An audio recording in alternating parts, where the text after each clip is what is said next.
nice introduction, and very good morning to all. CFOs from various prestigious organizations. Your role is very, very important in an era of transformation when India is going to become Viksit Bharat by 2047. So friends, this is a very warm morning, and our economy remains robust as always. And the topic of this conference, majorly focusing on digitalization, is very, very important and has significance in India's journey towards Viksit Bharat. Our recent history of economics, if I go by the numbers, we saw golden era during 2004, 5, 6, 7, when global economy was growing more than 5% consistently. But after the Lehman crisis of 2008, global growth started decelerating, caused by many crises. Firstly, from financial crisis in US, then spread of crisis in Europe, thereafter crisis in Japan, then China, and then US-China trade war in 2017-18, and some structural disruptions in India's economy in 2019. And before we recovered from those disruptions, we were impacted by coronavirus in 2020. And before we recovered from corona, we were impacted by the geopolitical developments, Russia, Ukraine, then Israel, Gaza, Israel, Lebanon, Iran. So global economy during the last 15 years is not in a consistent way, disrupted by many problematic developments. And now, during the recent years, global growth achieved more than 6% growth rate in 2021. That too because of the low base effect of 2020. That was after 15 years. But now again, the global growth is decelerating, and for the current year, the growth is anticipated at around 3.3%, and our global GDP will be $115 trillion for 2025. So in this era of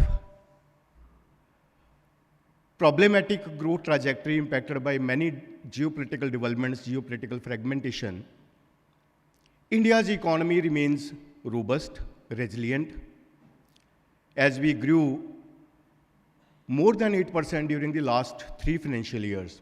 We grew 9.7% in 21-22, thereafter 7% in 2022-23, then 8.2% last year. And for the current year, we are anticipated to grow at 6.4%, and for the next year, 6.8% as per the recent data provided by the government and the RBI. So now this in whole scenario, how the drivers of growth are becoming prominent and transforming the trajectory of Indian economy. The digitalization is becoming more and more robust, not only in India, but globally. Now, digitalization contributes at around 15% of global GDP. And this share is going to be increased in the coming years as artificial intelligence itself will contribute at around 7-8 trillion in the next 2-3 years in the global GDP. How India is performing in such a scenario? India is the third most prominent economy in the digital processes after US and China. And the digital contribution in India's GDP is becoming robust each day. Now, this is 10th of the GDP, means 10% of GDP is the digital economy. And this is anticipated to become 20% of GDP, and then the Industrial Revolution 1, Industrial Revolution 2, Industrial Revolution 3, then the Scientific Revolution, and the dot-com revolution. Now this digital revolution has surpassed all the earlier revolutions. This has become so prominent, so robust, supported by the adoption of digital technologies. And in the developing countries like India, where outreach becomes problematic, digitalization is becoming a major growth driver of the faraway areas. Like in the coronavirus, when digital payments were becoming more and more robust, and that saved the economy and helped to recover from the historic lows of minus 5-6% to 9.7% in the very next financial year. And second is the adoption of artificial intelligence. And third, great strength is our growing young population. So all these developments are supporting the digitalization of processes. And how this is impacting the scenario of economic growth, employment, consumer welfare, and the standards of living. There are some positives and some problematic areas also, like this is creating a great disruption in the labor market, in the training processes of the managers, needing high financial resources also, and great, robust infrastructure also. And there are apprehensions that this is going to impact the trajectory of employment creation. And there are some potential threats of cybercrime, and cybersecurity becomes more challenging in such a scenario. So going forward, as our economy remains resilient, and we are anticipated that we are growth leader,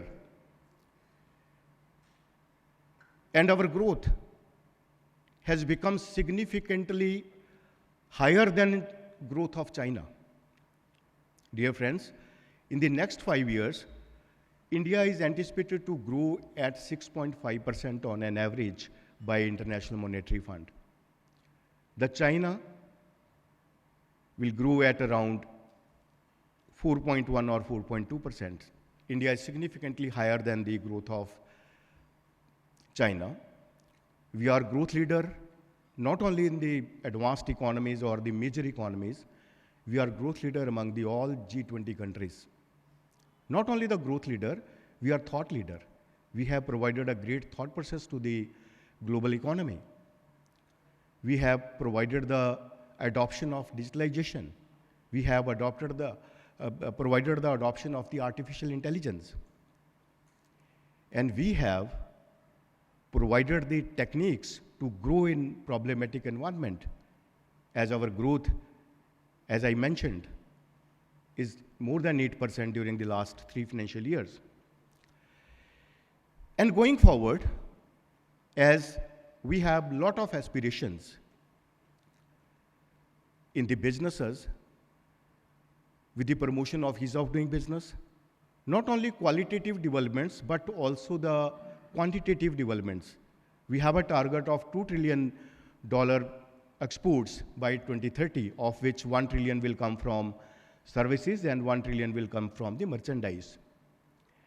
And we have aspirations to become $5 trillion economy by 2027.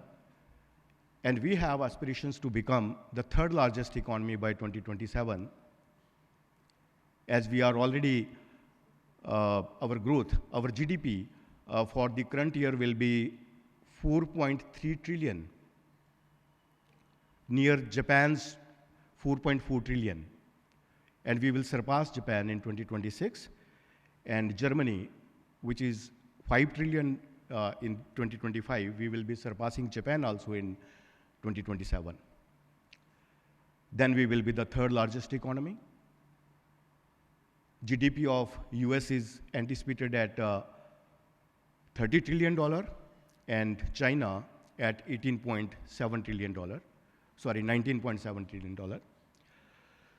So in this scenario of expanding GDPs and resilience of the economies, what needs to be done?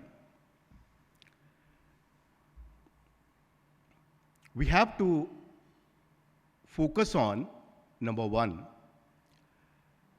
that is, I believe you must be knowing that the cost structure.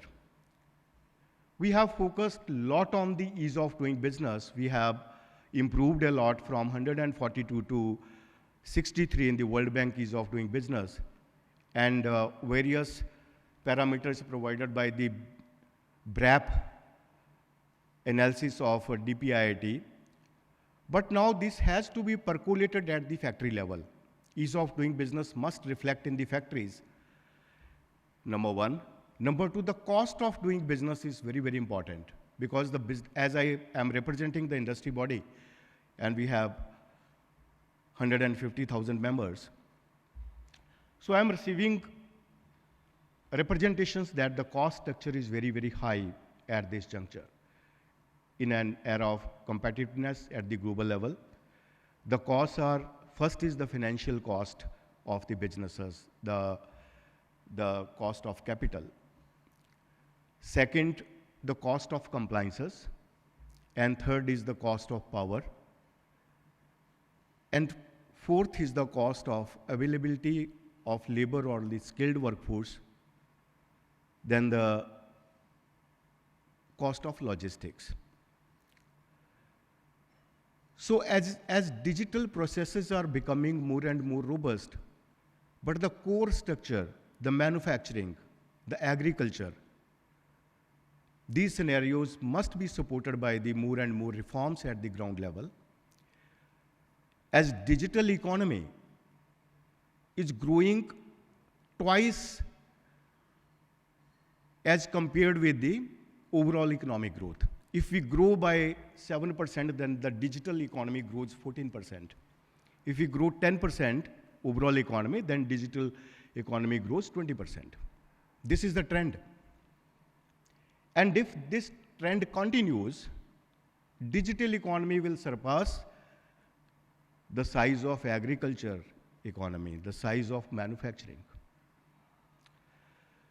So we have to support those scenarios of agriculture processes and the manufacturing to create employment opportunities for the growing young population.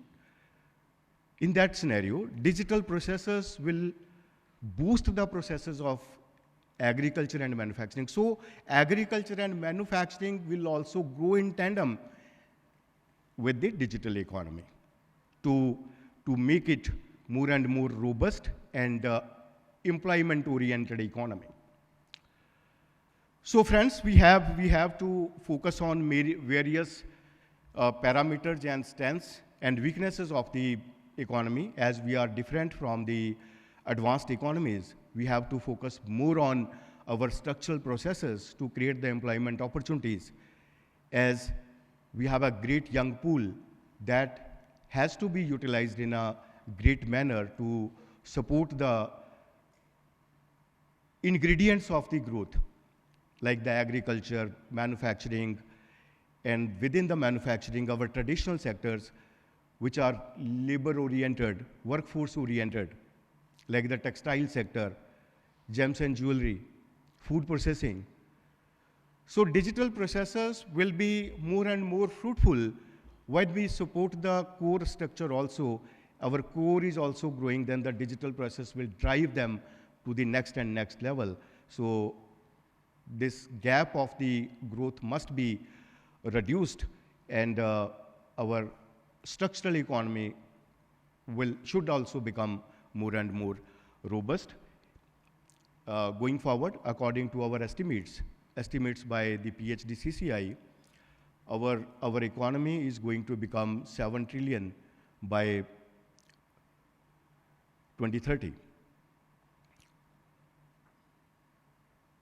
And there are some magic numbers. I am giving you 3 major parameters of the economy.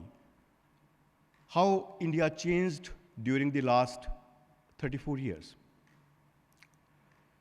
Friends, our Sensex was less than 1,000, 999 on 1st January 1991. Now, you must have observed the growth of our robust capital market, though there are some volatility because of the global factors, but we achieved more than 85,000 in the last 34 years. Not only the financial market, if you consider that there is a speculation or something else, but in the core structure also, our exports were less than $20 billion in 1991. Now we have exports of $778 billion last year, and we have target of $2 trillion by 2030. And our GDP was $270 billion in 1991. Now we have $400 billion GDP for the current year.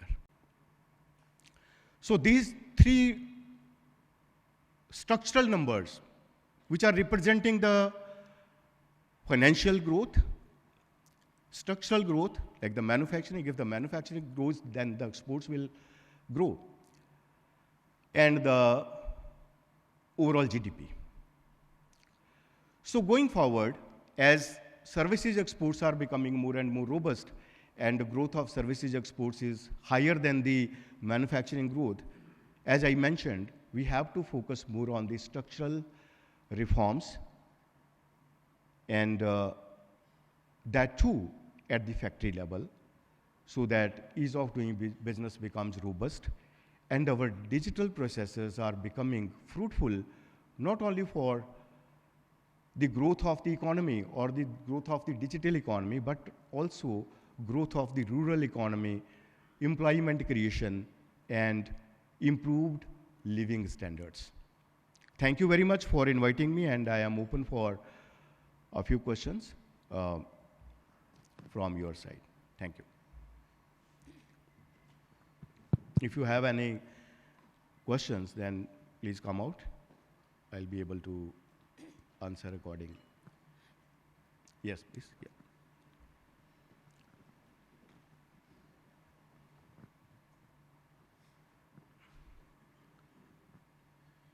Sir, in 1980, we and China were at the same level almost. Right. But now China is, where China is, $20 trillion, we are at $4 trillion. So what they have done different to become so big, and we could not become so big? Yes. A very good question, because we were higher than China before 40 years. Now China is a robust $19 trillion economy, and we are only 4 trillion. Firstly, China adopted the urbanization process very soon.